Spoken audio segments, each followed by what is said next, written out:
the Young Turks 14 years.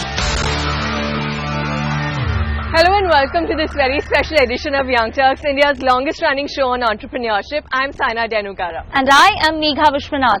CNBC TV 18 has joined hands with MIT Technology Review and Mint to identify 8 Indian innovators who've made it to the global list of innovators under the age of 35. So essentially these innovators are people who are either developing new technologies or creatively applying existing ones to solve some of our time's biggest problems. So what makes this global competition special? Let's take a look.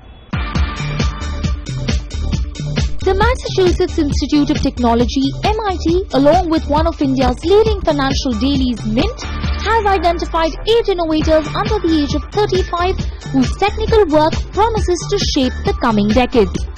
Organized by MIT Technology Review since 1999, the Innovators Under 35 Global Competition has honored some of the world's most brilliant minds like Mark Zuckerberg, Larry Page and Sergey Brin. Well, Saina, those are indeed big shoes to fill. Yes, they are. So let's get right into it. Of the top 8 innovators, 3 of them are startup founders. Here are their stories. Piyush Agarwal is the founder and CEO of Superprops.com, which is a unified learning destination for students preparing for various entrance exams in India, including the JEE and UPSC exams. As of today, Superprops.com has 3 lakh registered students and over 200 professors from across the country on its platform. With an aim to revolutionize distance learning in the country, the website hosts over 1,000 free video lectures and has even developed an Android-based test preparation app. Our young Turk from 2013, Richa Bajpai, is the co-founder of NextGen, a technology platform that is maximizing the impact of every CSR dollar spent. Currently, NextGen advises Fortune 500 clients like Vodafone Foundation and Indian majors like HDFC Bank and Bharat Petroleum on managing their carbon footprint with its proprietary carbon management tool called Pay3, which has built-in modules and the capability to help clients measure most of their non-financial parameters. Umesh Sachdev is the co-founder and CEO of Uniphore Software Systems that has developed a technology that allows any software application to understand and respond to natural human speech. Uniphore has created 3 main products: Amuna, a speech analytics software, a virtual assistant that is targeted at enterprise customers called Akira, and a voice biometric system called AmVoice. Uniphore has over 6 technology patents to its credit, and Umesh is heading a team of 110 people serving over 70 B2B customers with offices in India, Philippines and the UAE. So we're very happy to say that 2 of the innovators who've made it to the top 35 list in India have been featured on our show Young Turks. Richa from NextGen and Umesh from Uniphore. So you started off at an incubation center at IIT Madras. How hands-on do you continue to be with the innovation part of your business? Because running a business is not just about doing research in a lab, it's about a lot more. It's about taking care of everything from marketing the product to HR issues to making sure that the air conditioning in the office is working all right. So how do you balance that out? No, so I think it's a very interesting point. So when we started, it was all innovation. All that me and my co-founder were doing was to create this product, this innovation. As the company has grown, we've been in business for 7 years. We've raised 3 rounds of venture financing. We now are a global company with offices in Middle East, Singapore and India, expanding into US. And so we want to keep the DNA alive.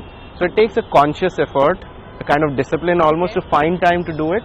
And at the same time, I think more and more as we grow, as we have real customers, paying customers, the fact that we can spend time with them, hearing their problems on what they like, what they don't like, where could we improve, is the way we kind of drive innovation. So as an entrepreneur, I tend to find time to do that. Alright.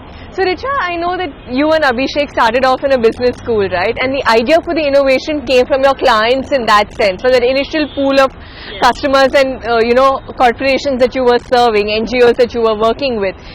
Now, between Abhishek and you, how do you all balance growing the business and the innovation? How hands-on are you guys? I and Abhishek keep switching roles when the time is correct. So at times I look after sales for one straight year. whereas he is looking at the technology, looking at, how we can make the customer experience more friendly. So that's how, we've defined roles.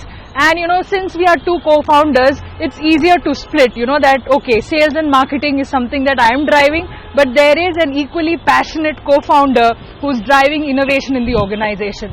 You don't come from an academic, strongly research-based foundation, or it's not like, you had a technology background per se. Yes. Was it a challenge to hire that initial team of technology experts who would build out the platform for you?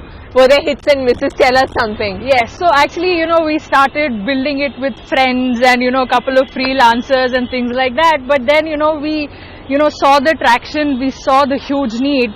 And that's when we started searching for our technology team, a CTO who's equally passionate, who understands this space, because understanding this space, the nuts and bolts of how social sector works is equally important. But while you're coding, otherwise, you will make a piece of software but which won't be usable. So one last question before we wind this up. So I'm going to talk to you about the investors. You've raised 3 rounds of funding. How difficult was it to sell, some core technology like this? Have you found, subsequent rounds of investment to actually be a distraction in some sense? Honestly, candidly tell us what it's like. So, our investors are great people, so they'll allow me to be candid on this one. When we raised the initial round, the seed round, the angel round, it was an easier sell on the IP, on the product area. People like Chris Gopalakrishnan, co-founder of Infosys, he really believed in the fact that an Indian company doing deep tech should be supported, should be funded. As the company has grown, revenue metrics, month-on-month growth, customer addition every month has become more and more important. And we see subsequent rounds of funding focusing a lot more on those areas. The fact that there is IP and innovation driving it is a good differentiator, and people see this as an entry barrier that we can't be copied as easily. But absolutely we have to show the hard metrics now. There's no taking away. 8th standard onwards, weather has fascinated me. So never for once did I ever imagine that I would actually end up doing what I was very passionate about doing as a kid. The Young Turks 14 years